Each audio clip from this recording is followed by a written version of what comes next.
Assalamualaikum warahmatullahi wabarakatuh. Alhamdulillahirabbil alamin. Wassalatu wassalamu ala rahmatil alamin. Nabiyina Muhammad wa ala alihi wa sahbihi wa man tabi'ahum bi ihsan ila yaumil din, amma ba'du. Ikhwani fillah wa akhwati fillah, rahimani wa rahimakumullah. Insyaallah pada sore hari ini kita mulai kembali pelajaran rutin kita membahas kitab Manhajus Salikin di Tauhid Fiqh karya Syekh Abdul Rahman bin Nasir As-Sa'di rahimahullah taala. Alhamdulillah kita bersyukur kepada Allah Subhanahu wa taala yang telah mempertemukan kita kembali di dalam majelis kita.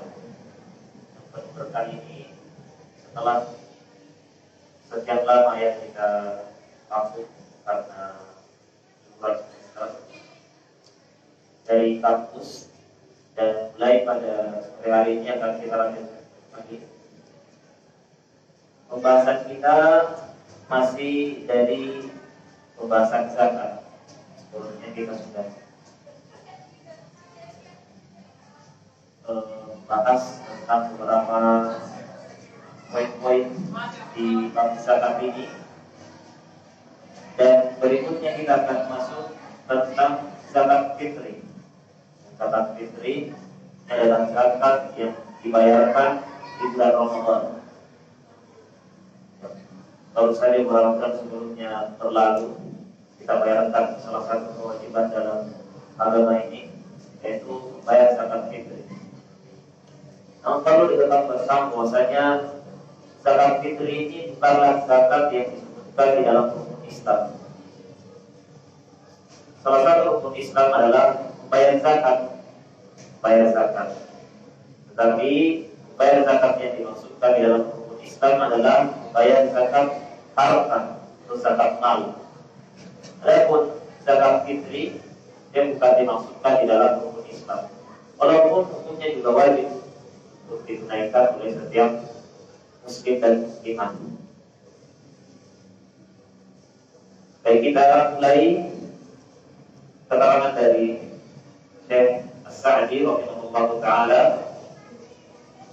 Beliau berkata bab zakat fitri.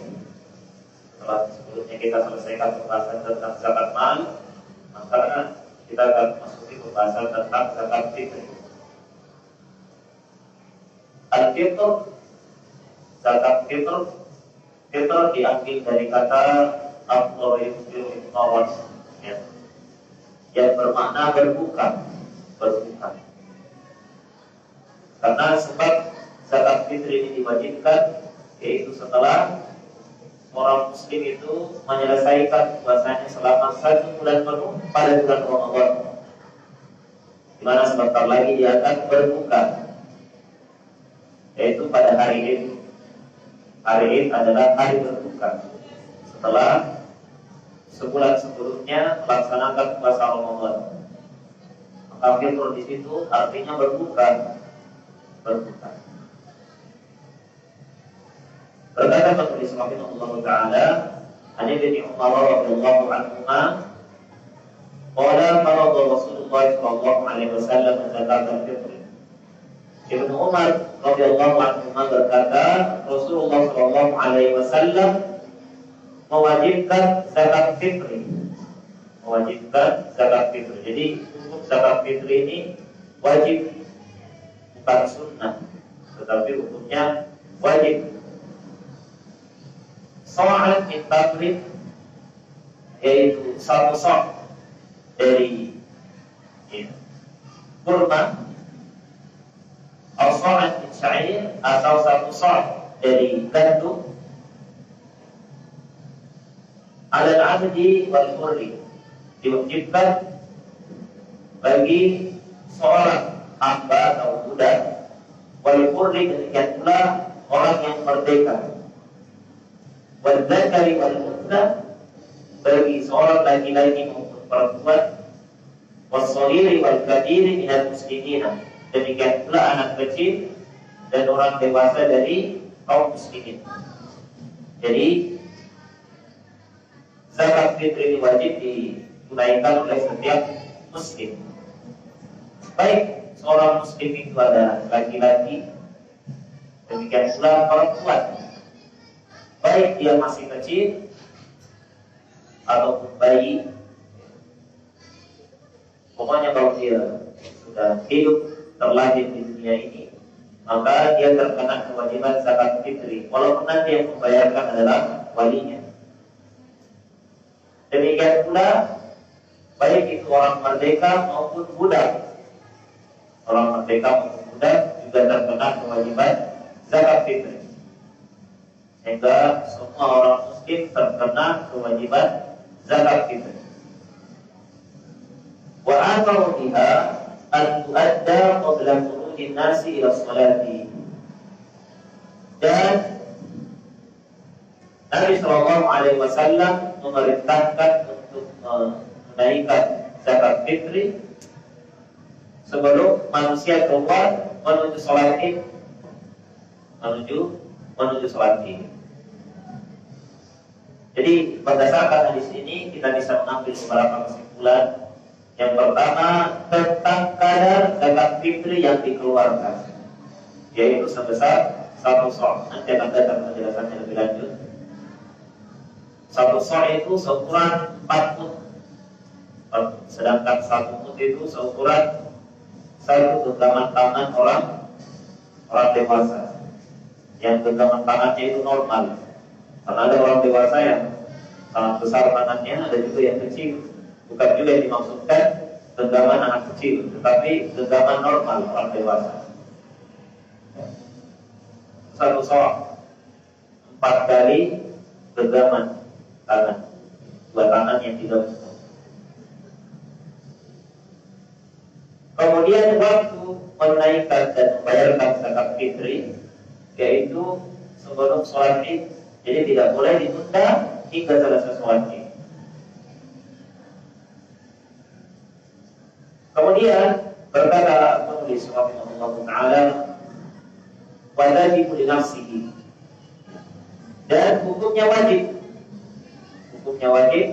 li nafsihi, untuk dirinya sendiri, waliman tanzamu natuhu, dan orang-orang yang berada di bawah tanggungannya, yaitu orang-orang yang dia nafkahi, orang-orang yang dia nafkahi.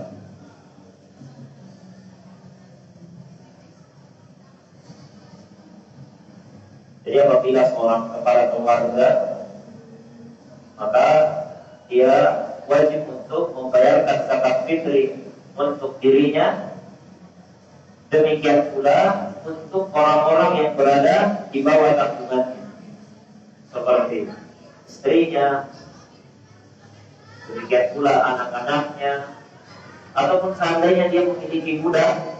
Kalau di zaman ini tidak ada lagi yang namanya perbudakan yang sesuai syariat, maka orang-orang yang di bawah tanggungannya tersebut wajib untuk bisa dibayarkan zakat fitrah atau zakat fitri.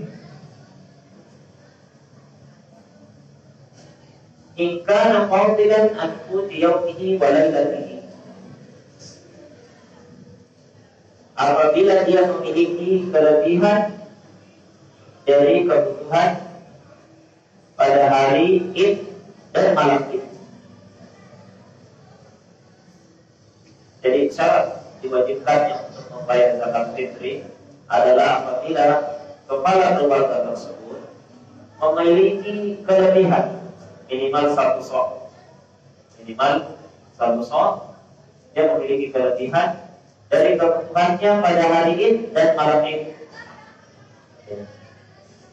Jadi dia wajib bayar zakat. Tetapi apabila kebutuhannya saja tidak terpenuhi, kebutuhan orang normal pada hari id tersebut, maka dia tidak wajib bayarkan zakat fitri. Dia tidak wajib bayarkan zakat fitri. Tetapi kalau lebih ada kelebihan minimal 1 sok yang dia akan serahkan sebagai zakat fitri, maka wajib dia kembalikan zakat fitri pada hari tersebut.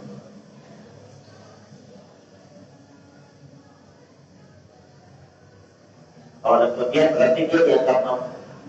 dia dianggap mampu atau dianggap kaya pada pembahasan zakat. Walaupun tetap saja dia mungkin orang miskin, tetapi pada pembahasan zakat fitri dia dianggap mampu. Dia dianggap mampu sehingga wajib untuk mengeluarkan zakat fitri.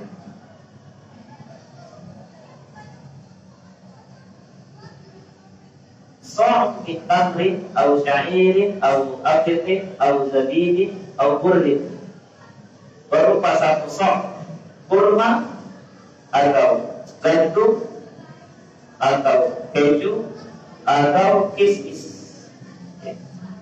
Jadi ini kadar yang dikeluarkan dari zakat fitri. Tadi saya sampaikan bahwasanya satu sok itu adalah 4 mud, dan 1 mud adalah genggaman 2 tangan orang dewasa yang digabungkan seperti ini, itu kadar 1 mud. Kalau kita konversikan ke timbangan, maka orang berbeda pendapat. Tapi kira-kira antara 2 sampai 2,5 kilo itu yang dikeluarkan dari zakat fitri. Dan yang dikeluarkan adalah makanan pokok. Ada pun di hadis disebutkan kurma dan seterusnya, karena itulah makanan pokok di kota Madinah pada zaman dahulu. Sedangkan kita sekarang berada di negara Indonesia, makanan pokok kita adalah beras. Maka yang paling layak untuk dikeluarkan adalah beras, bukan kurma. Karena kurma bukan menjadi makanan pokok bagi masyarakat Indonesia. Kurma itu 9. Apalagi es krim misalnya, karena musim kemarau. Atau uang. Ini mungkin kegalauan yang tersebar di masyarakat kita menyerahkan zakat fitri berupa uang. Walaupun di sana ada perbedaan pendapat, tapi pendapat yang kuat dan itulah yang benar bahwa zakat fitri itu diserahkan dalam bentuk beras atau makanan pokok di negara tersebut. Dalam hal ini di negara kita adalah beras. Bukan mempertimbangkan apa yang paling dibutuhkan oleh sang penerima zakat tersebut menurut anggapan kita. Di pandemi kemarin yang paling dibutuhkan masker, ya kan? Apakah yang diserahkan sebagai zakat fitri masker? Ya tentu tidak. Di zaman Nabi Shallallahu Alaihi Wasallam sudah ada uang. Bersama dengan itu Nabi Shallallahu Alaihi Wasallam tidak menyuruh para sahabatnya untuk mengeluarkan zakat fitri berupa uang, tetapi tetap mengeluarkan zakatnya berupa makanan pokok di Madinah tatkala itu. Adapun apabila seseorang ingin menitipkan uangnya kepada panitia yang ada di masjid berupa uang, maka boleh. Tetapi nanti panitia tersebut menggunakan uang tersebut untuk membeli beras, kemudian membagikannya kepada fakir miskin berupa beras tersebut. Kalau kita sebagai zaki, orang yang membayar zakat, itu mengeluarkan dengan uang boleh. Tetapi ketika sudah dibagikan kepada para mustahiknya, kepada para fakir dan miskin, itu harus dalam bentuk beras. Harus dalam bentuk beras.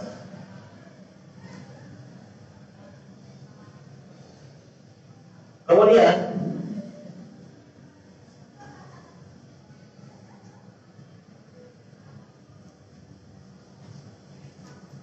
wal afdalu fiha al-anfa', dan yang lebih utama untuk dikeluarkan adalah barang yang paling bermanfaat untuk fakir miskin. Jadi makanan pokok tersebut, tentu kalau di negara kita beras yang paling bermanfaat untuk makanan pokok. Saya nggak tahu kalau di daerah Papua itu kan ada makanan pokoknya adalah sagu. Bisa jadi di daerah tertentu di Papua, karena sagu menjadi konsumsi utama masyarakat, maka zakatnya berupa sagu. Tergantung mana yang menjadi makanan pokok dan yang paling bermanfaat. Misalnya mungkin makanan pokoknya ada beberapa, dia makan beras, makan jagung, makan singkong, yang paling bermanfaat Singkong misalnya, maka singkongnya besar.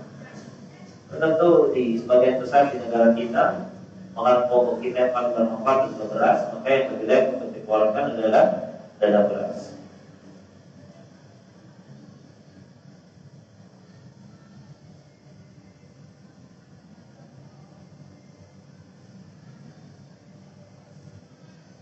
Wala yahillu taqsimuha an yaumil 'id. Tidak boleh atau tidak halal menunda membayarkan zakat fitri dari hari Id.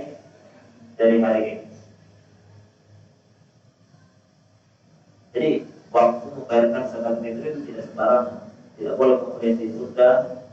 Ya, hari ini kita fokus lebaran dulu, nanti besok baru kita bayarkan bagi-bagikan zakat fitri tersebut, tidak boleh.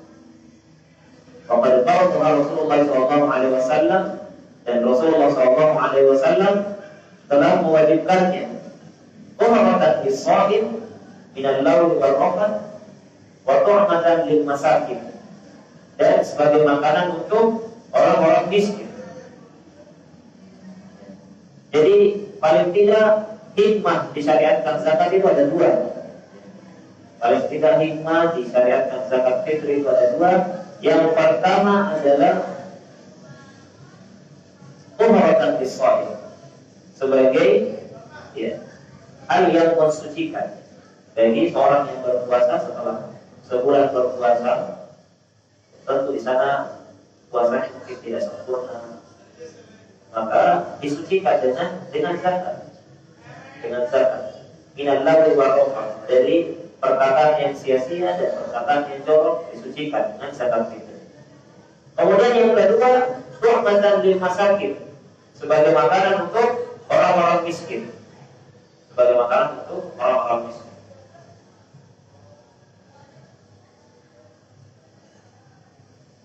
Karena itu mustahik zakat fitri itu berbeda dengan zakat mal.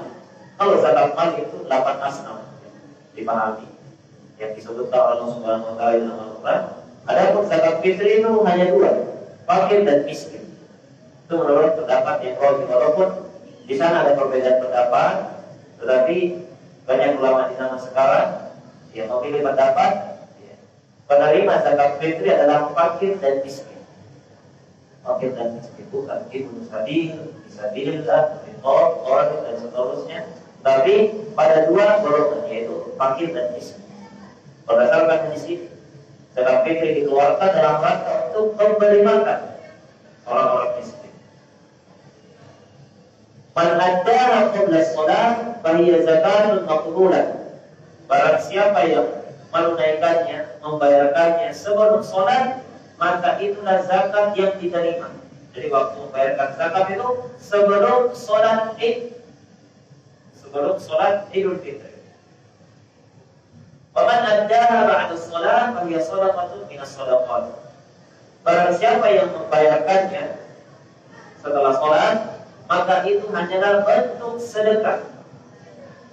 Tidak sah, tidak sah sebagai zakat. Karena itu para ulama memberikan perincian.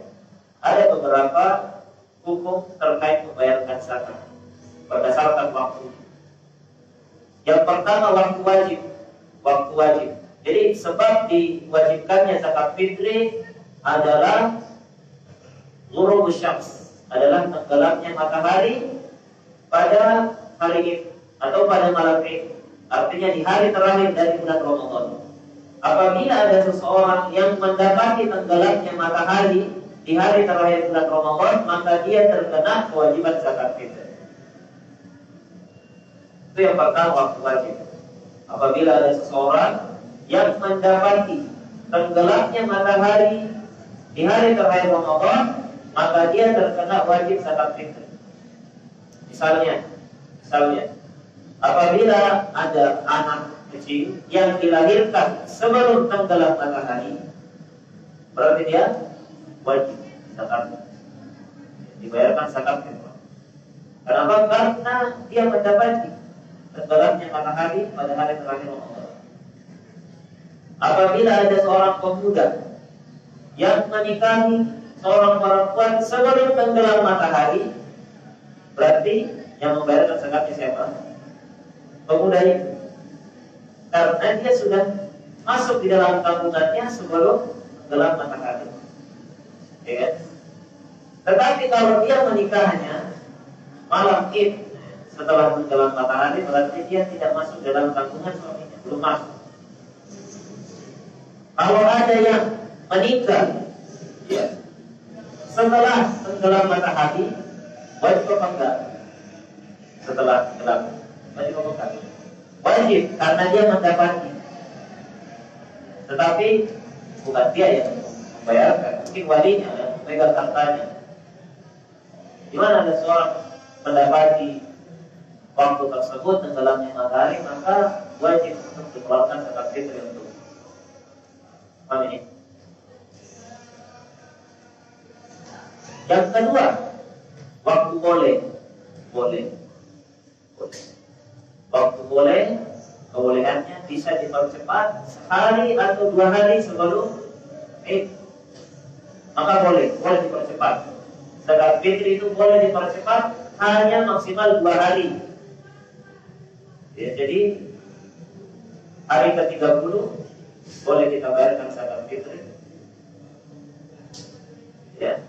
Hari ke-29 boleh.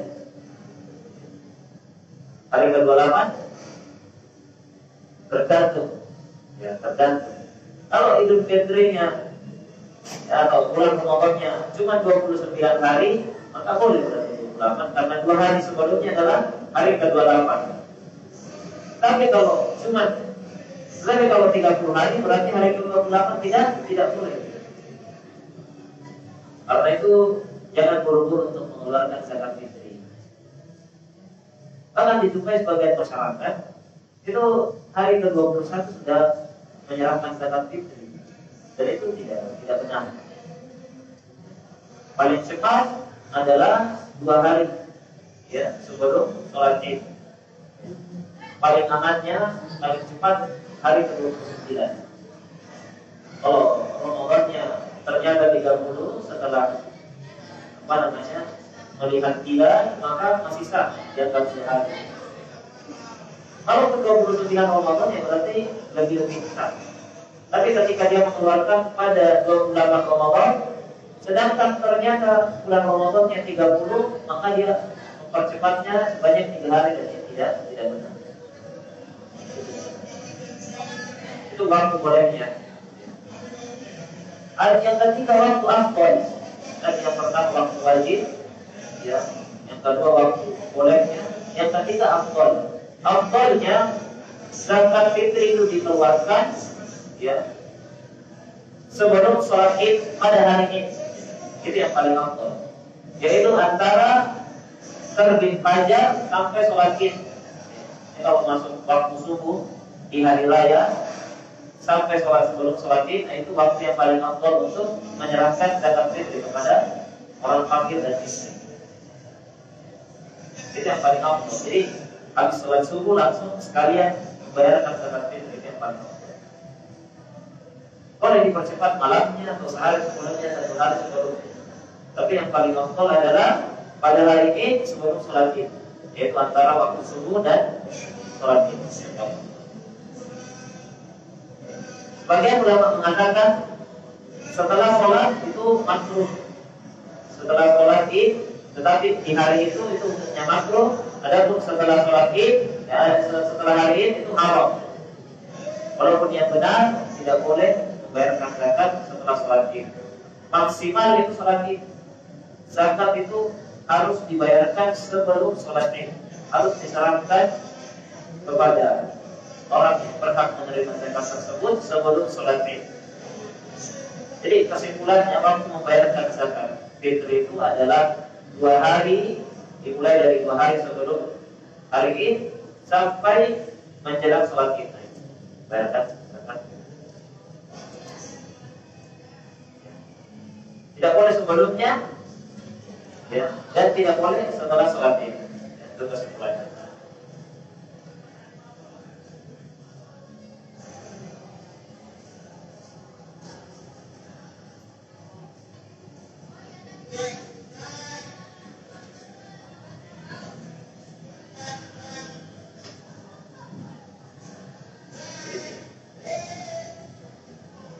Kemudian berkata penulis rahimahullah taala, wa qala sallallahu alaihi wasallam, Nabi sallallahu alaihi wasallam bersabda, sab'atun yudhilluhumullahu fi dhillihi yauma la dhilla illa dhilluh. Ada 7 golongan ya, yang akan mendapatkan naungan Allah Subhanahu wa taala pada hari di mana tidak ada naungan melainkan naungan Allah Subhanahu wa taala. Yang pertama, imamun adil, imam yang adil. Imam yang adil. Yang kedua, wasyabun nasya'a fi ta'atillah, pemuda yang tumbuh dalam ketaatan kepada Allah Subhanahu wa taala. Mudah-mudahan kita semua termasuk dalam golongan ini. Yang ketiga, wa rajulun qalbuhu 'allaqun fil masajid, seorang lelaki yang hatinya terpaut dengan masjid. Jadi dia menunggu waktu sholat, dia menanti waktu sholat, setelah sholat berlalu dia menanti lagi waktu sholat berikutnya. Dia termasuk laki-laki yang hatinya terpaut dengan masjid. Yang keempat, wa rajulani tahabba fillahi, dua laki-laki yang saling mencintai karena Allah Subhanahu wa taala. Kemudian berikutnya, atau dua laki-laki ini jitama'a alaihi wa tafarraqu alaihi, dia bertemu dan berpisah karena Allah Subhanahu wa taala.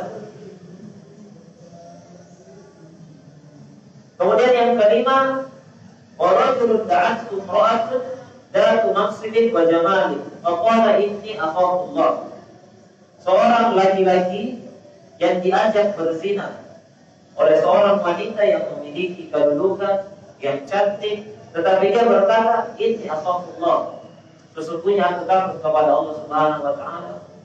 Tentu sesuatu yang berat. Wa rajulun tasaddaqa bi shadaqatin fa akhfara hatta la ta'lamu shimaluhu ma tunfiqu yaminuhu, seorang laki-laki yang keenam ya, yang bersedekah, lalu dia sembunyikan sedekahnya sampai seakan-akan tangan kirinya tidak mengetahui apa yang diinfakkan oleh tangan kanannya. Yang ketujuh, rajulun dzakara Allah khaliyan fa tadat 'ainahu, seorang laki-laki yang mengingat Allah Subhanahu wa taala dalam keadaan sendiri lalu dia meneteskan air mata. Ini ada 7 golongan yang disebutkan oleh Nabi SAW mendapatkan naungan Allah di hari kiamat, di mana tidak ada naungan selain naungan dari Allah Subhanahu wa taala. Salah satu golongan yang disebutkan dalam pembahasan ini yang berkaitan dengan tema kita pada sore hari ini adalah seseorang yang bersedekah secara sembunyi-sembunyi sehingga seakan-akan tangan kirinya tidak tahu apa yang disedekahkan oleh tangan kanan. Ya, artinya maksudnya adalah dia sembunyikan sedekahnya. Dia bersedekah secara sembunyi-sembunyi. Dia bersedekah secara sembunyi-sembunyi, di mana tidak ada orang yang tahu, karena dia sangat bersemangat untuk menyembunyikannya. Tidak mesti harus ditutup dengan tangan kiri ya. Dia tutup tangan kirinya tapi orang lain tahu. Itu kan namanya menyembunyikan nominal. Mungkin dia malu dan datang. Tapi seakan-akan dia mengumumkan kalau dia bersedekah, hanya dia sembunyikan nominalnya. Ya walaupun itu mungkin lebih afdal, ya, karena lebih mendorong untuk ikhlas, karena orang lain tidak tahu ada berapa yang dia sedekahkan. Tapi maksudnya di sini adalah dia berusaha untuk menyembunyikan sedekah. Dan itulah afdal sedekah yang dilakukan secara sembunyi. Lebih afdal daripada sedekah yang dilakukan secara terang-terangan. Walaupun bisa jadi dalam keadaan tertentu, sedekah secara terang-terangan, infak secara terang-terangan itu lebih afdal. Apabila dengan hal tersebut memotivasi orang lain, dia sedekah, saya juga harus sedekah. Ini kan mendatangkan maslahat yang baik. Maslahat. Baik, sekian pembahasan dari zakat fitri. Pembahasan berikutnya adalah bab ahli zakat. Pembahasan terakhir kita pada sore hari ini, bab ahli zakat wa man itu doa.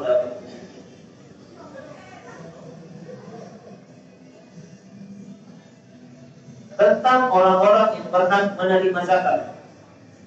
Tentang orang-orang yang berhak menerima zakat. Maka mahasiswa berhak menerima zakat karena mungkin dikatakan sebagai fisabilillah, berjuang di jalan Allah. Dikatakan oleh penulis rahimahullah taala, la tudfa'u zakat illa min asnafi tsamaniyah. Tidak boleh memberikan zakat kecuali kepada 8 asnaf, 8 golongan yang disebutkan oleh Allah Subhanahu wa taala di dalam Al-Qur'an, innamas shadaqatu lil fuqara, sesungguhnya sedekah atau dalam hal ini adalah zakat lil fuqara, yang pertama untuk orang-orang fakir, wal masakin, orang miskin, wal amilina 'alaiha, para amil, wal mu'allafati qulubuhum, ya, mu'allaf qulubuhum, wa bil riqab, wal gharimin, gharib, wa fi sabilillah, ya, fi sabilillah, orang yang berjihad di jalan Allah, wa bin sabil, dan ibnu sabil. Fariidatan min Allah, wallahu alim hakim. Sebagai suatu ketetapan yang diwajibkan oleh Allah Subhanahu wa taala, sesungguhnya Allah Subhanahu wa taala Maha mengetahui lagi Maha bijaksana. Jadi inilah 8 asnaf, 8 golongan yang disebut oleh Allah yang berhak menerima zakat mal, zakat harta. Adapun yang tadi zakat fitri, pendapat yang terkuat, walaupun ada perbedaan pendapat di kalangan para ulama, dan pendapat yang terkuat yang menerima zakat fitri adalah fakir dan miskin. Dan golongan-golongan yang lainnya disebutkan itu dalam pembahasan zakat harta, zakat mal. Yang pertama fakir, yang kedua miskin. Apa perbedaan fakir dan miskin? Mirip-mirip. Terkadang dalam sebagian konteks fakir sama dengan miskin. Tetapi mana yang lebih detail adalah fakir itu adalah orang yang tidak memiliki penghasilan yang mencukupi kebutuhannya. Demikian pula miskin. Perbedaannya adalah kalau fakir di bawah dari setengah kebutuhannya, kalau miskin lebih dari setengah, tapi tidak mencukupi. Anggap misalnya kita anggap UMR aja. Kebutuhan orang kita anggap ya 2 juta misalnya, yang normal misalnya. Kalau orang-orang dewasa 2 juta, atau ya anggaplah 1 juta, normal itu tidak melarat kan, atau 2 juta. Maka kalau antara 1 juta sampai 2 juta penghasilannya, maka ini miskin. Kalau di bawah 1 juta, di bawah 50% dari kebutuhannya, maka itu disebut fakir. Kedua golongan ini berhak untuk mendapatkan zakat. Berhak untuk mendapatkan zakat. Antum di mana? Nah, antum dinafkahi oleh orang tua antum. Tapi masih mendapatkan nafkah dari orang tua. Jadi tidak usah dikasih zakat. Kecuali kalau antum masuk dalam golongan yang lain.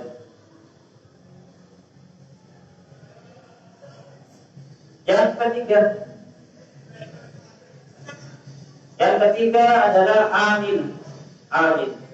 Ya.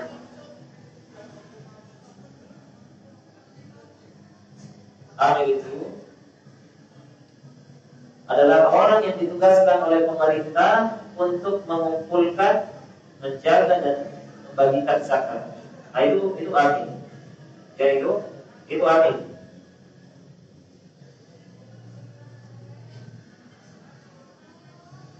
Dia ditugaskan oleh pemerintah, bukan dia berperan sendiri. Saya mau jadi amil, kumpulkan harta zakat orang-orang kaya, kemudian saya harus mendapatkan bagian dari itu, tidak. Tapi yang ditunjuk oleh pemerintah atau lembaga resmi yang diberikan legalitas oleh pemerintah, maka dia masuk dalam golongan amil tersebut. Kadar zakat yang diberikan untuk amil adalah kadar gaji normal untuk pekerjaan seperti itu. Dia tidak boleh kemudian mengambil seenaknya saja. Karena orang-orang zakat yang dikumpulkan zakatnya itu hartanya bertriliun-triliun, diambil 2,5% misalnya. Dia dapat ratusan juta, ya tidak seperti itu. Tapi ya mungkin dia mengambil gaji UMR atau misalnya. Yang keempat, al-mu'allafatu qulubuhum. Al-mu'allafatu qulubuhum, yaitu yang hatinya itu dibujuk, seperti para mu'allaf itu berhak menerima zakat,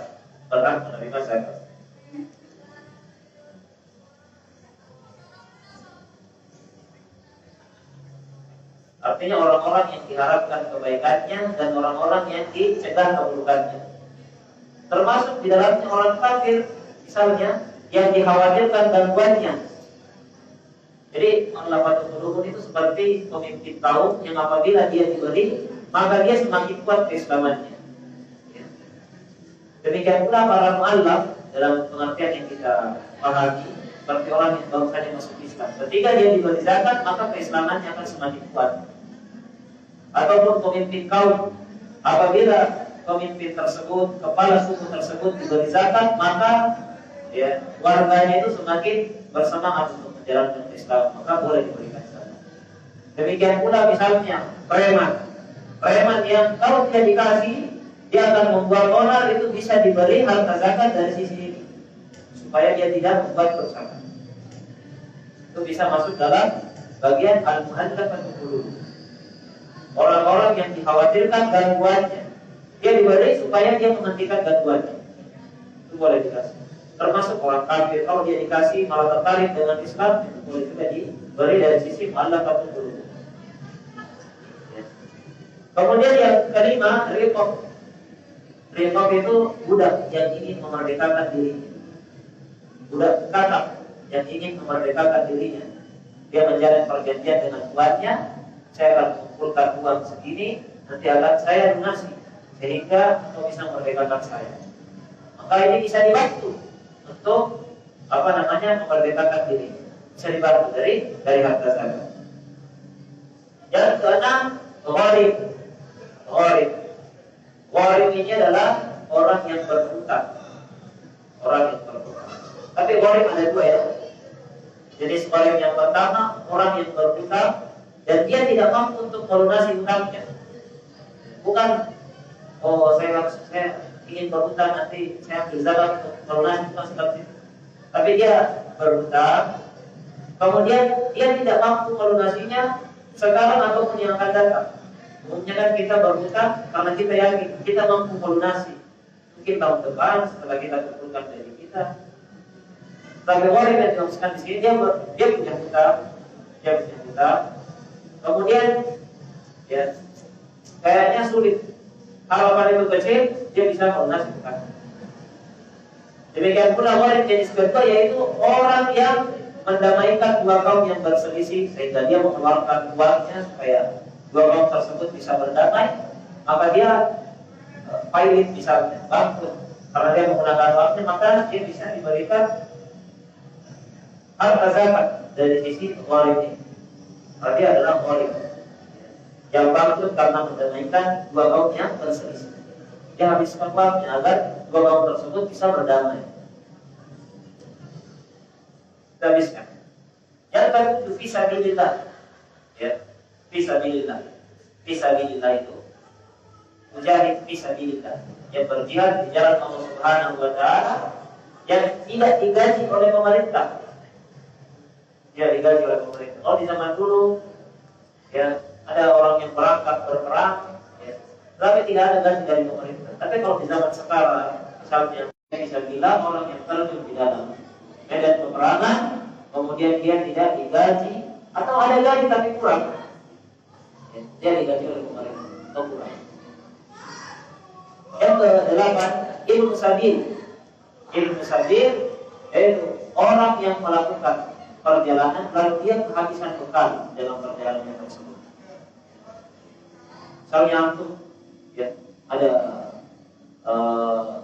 ada perjalanan yang ke luar kota yang jauh, luar pulau, kemudian dompetnya hilang, ya, dompetnya hilang, HP-nya hilang. Kalau dompet hilang kan, kalau di zaman sekarang ada HP ya, bisa pakai kiris gitu kan, atau masa ATM tidak pakai kartu kan bisa. Tapi semuanya hilang, sehingga tidak ada uang, maka dia bisa diberi tanpa zakat karena dia adalah ilmu sabil, orang yang sedang melakukan perjalanan lalu dia kehabisan bekal, dia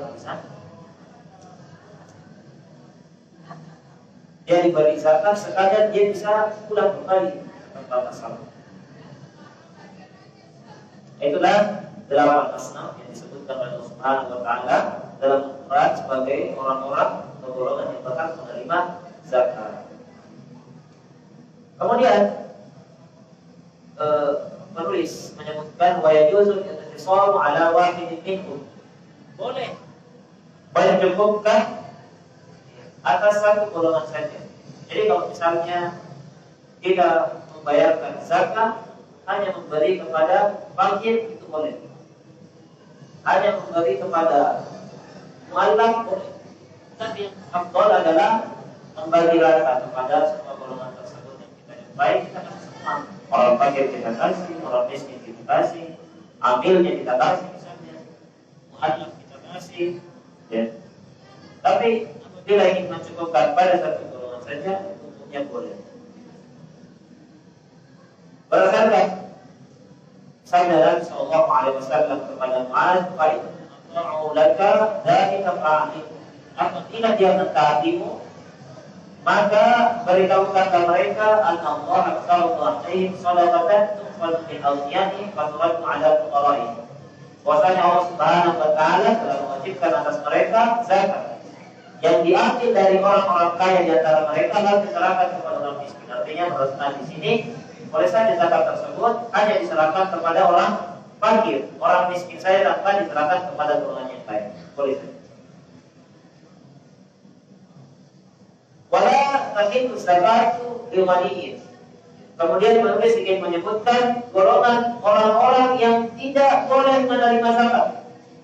Tidak boleh menerima zakat. Yang pertama, liwaliyin, tidak boleh orang kaya menerima zakat. Orang kaya jangan dikasih zakat. Karena dia tidak masuk dalam golongan yang disebutkan oleh Allah Subhanahu wa taala. Justru orang miskin lah yang dikasih zakat. Justru orang kaya lah yang bayar zakat saja dikasih zakat. Yang kedua, wala lil-qawiyyin muktasibin. Tidak boleh pula orang kuat yang bisa dan sanggup berusaha. Tidak boleh dikasih zakat oleh orang kuat yang sanggup berusaha. Misalnya pemuda, temanku misalnya masih sanggup berusaha, tapi dia malas berusaha. Saya miskin, karena main game terus di rumah sehingga dia tak bekerja misalnya. Nah ini tidak, dia dikasih zakat. Dia sebenarnya mampu untuk bekerja, biasa dia malas bekerja. Yang ketiga, wala li ali Muhammad sallallahu alaihi wasallam wa Banu Hashim wa mawalihi. Tidak boleh pula keluarga Muhammad, keluarga Nabi dan Bani Hashim, ya. Jadi para habaib tidak boleh menerima zakat, ya. Sederhananya, ya. Pokoknya keturunan Bani Hashim, ya, termasuk keturunan Al-Abbas, Al-Talib, ya, Al-Harith Ibn Abdul Muttalib, yaitu tidak boleh menerima zakat. Termasuk dalamnya keturunan Nabi Muhammad SAW tidak boleh menerima zakat.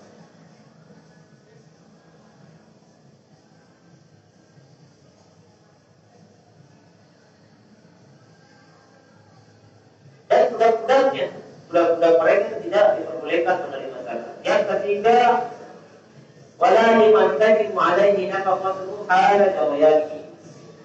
Dan tidak boleh menerima zakat, tidak boleh memberi zakat ya kepada orang-orang yang dia nafkahi.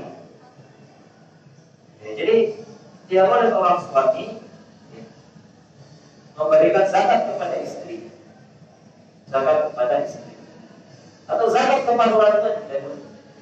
Karena orang tuanya adalah orang yang wajib dia nafkahi. Apabila anak tersebut mampu dan orang tuanya miskin, maka yang wajib nafkahi orang tua siapa? Anak.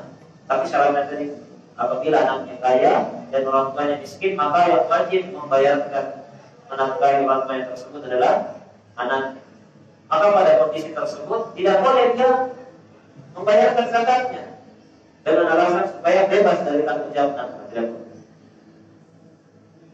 Wala li kafirin, yang kelima, tidak boleh memberikan zakat kepada orang kafir, tidak boleh. Kecuali kalau dia termasuk di golongan tadi, mu'allafat qulubuhum, orang kafir tersebut diharapkan keislamannya. Misalnya, kalau dia dikasih zakat, dia bakalan masuk Islam, nah, maka boleh. Tapi kalau orang kafir biasa dan sepertinya diberi zakat tidak ada pengaruhnya, maka dia tidak boleh diberi harta zakat. Bahwa sedekah tatawwu fa yajuzu daf'a ila haula'i wa ghairihi. Ada sedekah sunnah ya, maka boleh saja mereka menerima hal tersebut. Ya, kalau mau ngasih duit kepada orang kaya boleh, tapi bukan dalam bentuk zakat. Boleh ngasih hadiah kepada Nabi Muhammad, kepada keluarganya dan seterusnya boleh. Nabi Muhammad SAW itu tidak mau menerima zakat, tidak mau menerima sedekah, tapi beliau mau menerima hadiah. Kenapa? Karena yang namanya sedekah itu di dalamnya terkandung kesan sedekah itu diserahkan dari orang yang mampu kepada orang yang tidak mampu, ya tidak. Dan Nabi Muhammad SAW tidak seperti itu. Kalau Nabi Muhammad menerima sedekah itu ada kesan bahwasanya Nabi Muhammad itu tidak mampu, artinya dia berada di level yang lebih bawah daripada orang yang memberi. Makanya Nabi Muhammad tidak menerima sedekah. Nabi Muhammad tidak menerima sedekah. Walakin kullama kanat manfa'atan an'aman aw khassan fa hiya akmal. Akan tetapi apabila hal tersebut ya, apa yang paling bermanfaat secara umum ataupun secara khusus, maka itu lebih sempurna.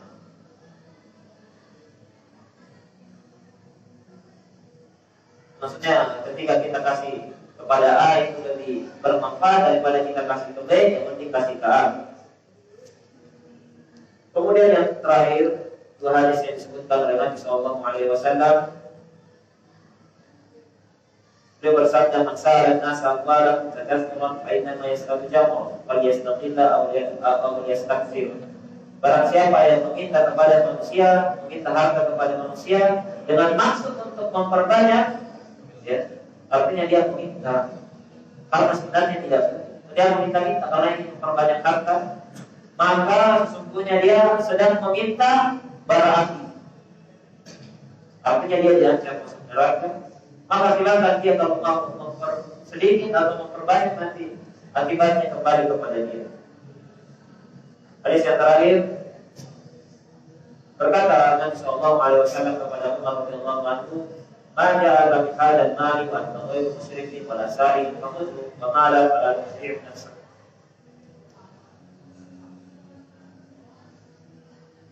Apabila ada orang yang datang kepada dengan membawa harta, sedangkan engkau tidak mengharapkannya dan tidak juga memintanya, maka terimalah. Kalau ada orang yang kasih aja.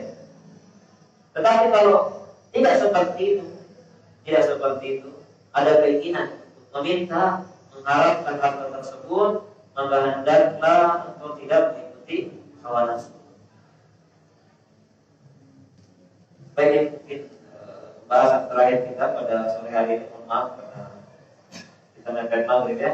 Jadi untuk menyelesaikan pembahasan, insyaallah kita lanjutkan pada pertemuan berikutnya di pembahasan yang baru tentang